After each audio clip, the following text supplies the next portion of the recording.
Assalamualaikum warahmatullahi wabarakatuh.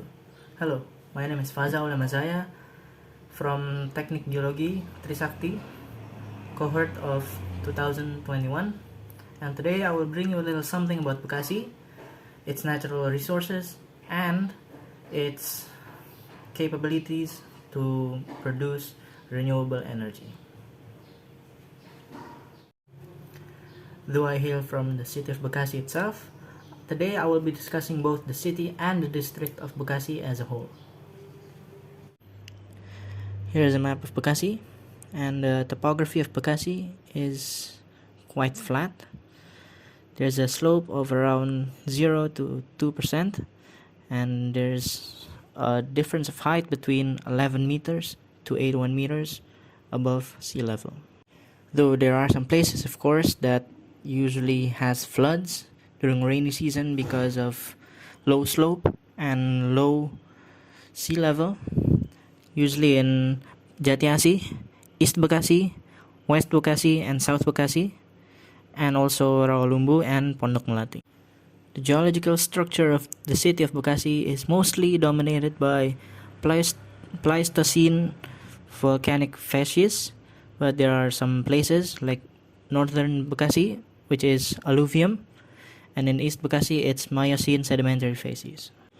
There are three main rivers in Bekasi, which is the Cakung River, Bekasi River, and Sunter River. The groundwater in Bekasi is pretty good. There are lots of it. It's pretty clean, except for a few places like Bantar Gebang, but there's a massive trash dump in the area, so that explains that. And the groundwater, I think, isn't really deep. The aquifer is about 20 to 30 meters and you'll find water already. As for natural resources, there's oil in northern parts of the district of Bekasi, in Babelan, Gabus, Muara Gembong, Cabang Bungin, and Tambun. In Tambun alone, the production per day is about 6,000 barrels. There are also natural gas located in both the city and the district area. The two gas wells in the city area are located in the south, and there are multiple gas wells located in a block called Jatirarangon in the district area, which has a total reserves of 56.7 million cubic feet of gas. Seen here is a susceptibility to landslide zone map of Bekasi City, and as you can see, Bekasi City is quite safe from landslides, as the gray indicates very low susceptibility to landslide. There's some areas with yellow, which is moderate susceptibility, but only a little part of it, and the green is just low, so it's pretty good. No landslides here. Now we move on to the renewable resources of Bekasi City, which, well, to be fair, there aren't a lot of it, but there are some.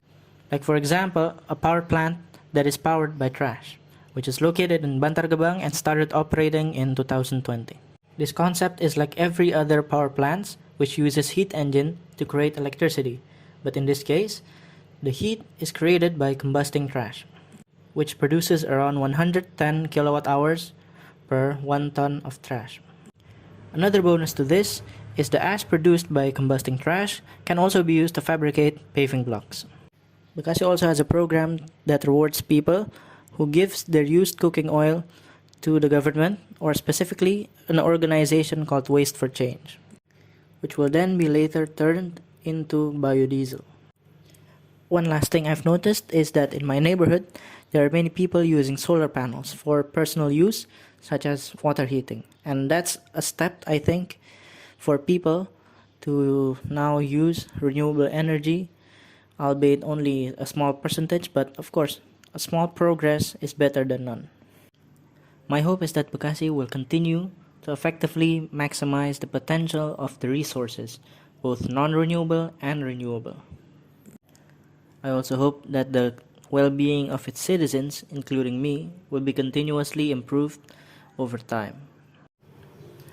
Well, that's all I've got to say. It's been really interesting researching about this, about my hometown, and I hope it's enjoyable. I hope it's useful both for me and for anyone who's watching this. Wassalamualaikum warahmatullahi wabarakatuh.